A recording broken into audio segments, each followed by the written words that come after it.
Well, welcome to the live stream post-match reaction. Another 3 points, another vital 3 points against promotion contenders. Completely different game of football than witnessed on Boxing Day. Solihull play that stereotypical non-league in your face. It's efficient, it works, and they will get results. And they'll lose a few, but they'll get a lot of results. And they've done well this season under Tim Flowers. You know, big units up front: Danny Wright, Nathan Blissett, and Wrexham, I think, coped with them today.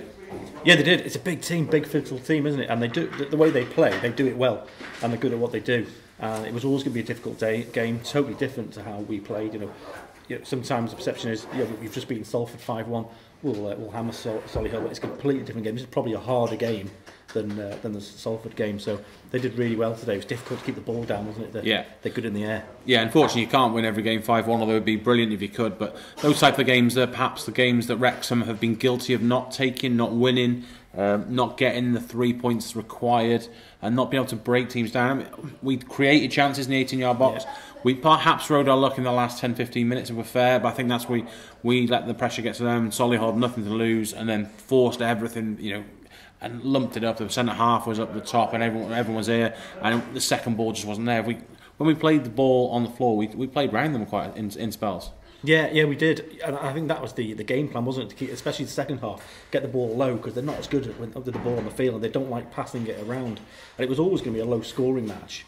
But I think the second half we've come out, and I think we've caught them by surprise. We've kept the ball low, and Jennings has got into the area, hasn't he? Got it through, and Rutherford scored the goal. And they don't like playing like that, do they? They want it in the air and the big physical units. Yeah, absolutely. Their defence is set up to deal with crosses, long balls, and they were susceptible once the ball was on the floor, and you could see that Goodyear was not particularly comfortable with dealing with that, and a couple of times missed his clearances. The fullbacks are nice, powerful players, but again, don't like the passing around them. But I think Wrexham, again, a great shift by all the team. The subs as well, all putting the shift in. They're all, fighting for each other, fighting for the manager, fighting for the shirt, and a great 6,000 fans again. Turning out. It's like, that's a lot of money being spent over the Christmas period everywhere for all families. And then to turn out in force, within the space of 4 days, unbelievable. Yeah, absolutely. To echo what you've said, every single player on the team today worked the socks off, and a lot of people took knocks, and their elbows flying around, high tackles, and it was a physical match, wasn't it? Yeah, it was. Carrington again, an example of someone that started off as full-back, did a good job there. I think Solihull sort of tried to target him early on because they probably looked at him and thought, right, he's not a natural defender in terms of, if you don't know, perhaps in the club that he's been playing there quite a lot, and everything seemed to be diagonals towards him. And here's the squirrel. Danny Wright. Danny Wright, we meet again. Yeah, a couple of ex-players, Danny Wright and Carl. We better get him in for an interview. Yeah, better get him for an interview, but he hustled and bustled, Danny Wright, for took a bit of stick off the fans, didn't he? Yeah, a bit of a strange reception he got as he came a substitution off, but I suppose it showed how Wrexham, how well they coped with Blissett and Wright. They both substituted off, and they went for pace in the end at the top. But Carrington going back to him, slotted into midfield when Brad Walker sustained a little bit of a knock and got rotated off. Just shows that with him on the bench or within the team, it gives you options to utilise. Yeah, it does. It's a strong team at the minute, isn't it? So anyone can come fit and play, and obviously there's quite a lot of versatile players within the team, and they can play in any position. Obviously they have to play well, don't they? Yeah, because they're playing their positions week in, week out. And as you say, I thought Mark made a few mistakes in the first half, but upped his game second half, and he's played well. Well, it was it was the result everyone wanted, especially with Leyton Orient drawing as 0-0 at Dover as well. It's a great return of points. We're now 1 point behind with a game in hand. Yeah. Salford also lost again today, so that's Harrogate lost. Well, actually, to be fair, I don't know if that was the final score. It was deep into the 90th minute when Fowler winning 2-1. So I'm assuming that's the way it stayed. So potentially rivals there. It's starting to shape that we are in that mix, aren't we? Going into 2019. Oh, definitely. It's been a good Christmas.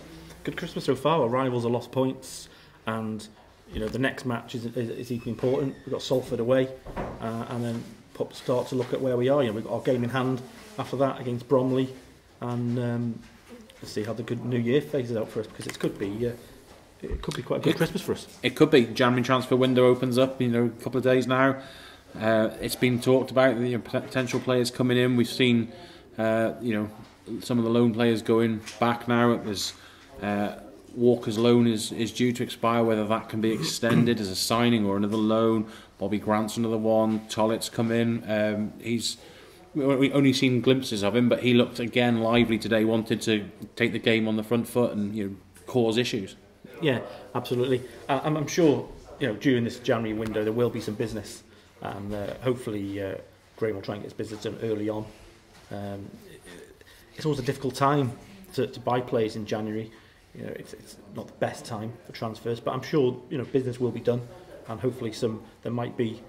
We don't want to lose the people we've got at the minute because they've got a good team. They're gelling well, good chemistry within the dressing room. So let's see how it pans out. But I'm sure there will be some business. Yeah, Graham doesn't strike me as someone that's indecisive. He knows what he wants and he goes after it, and he doesn't sort of dwell on his decision. That's what I want. That's how it happens, and we go, which is, I suppose, refreshing in a way. We sort of we saw perhaps last year. We were chasing Andy Cook, I think was the room we were chasing all through January, and it failed to materialise in the last day of January. Sign a couple of bring a couple of players in, but it's that sort of in January you can miss 4 or 5 fixtures potentially that those players could have played in. Definitely, and whoever comes in is coming into a team that's obviously challenging this year for top spots. So whoever comes in has got to be up to the challenge, haven't they, and fit in with the rest of the dressing room. Well, it's. Another great 3 points for Wrexham. Completely different game. Let's not dress it up. And we go again to Salford away on New Year's Day, which I'm sure will be a different game again. Well, yeah, will it be a different game? I'm sure they'll want, their players will want to put a performance on you, I think, at home and sort of try and avenge. And I think our players will go there and try and prove that we can play like that, consistently. So, interesting times. And exciting times, definitely, with all the goodwill that's going around in the club. So join us for the next game, and we'll see you soon.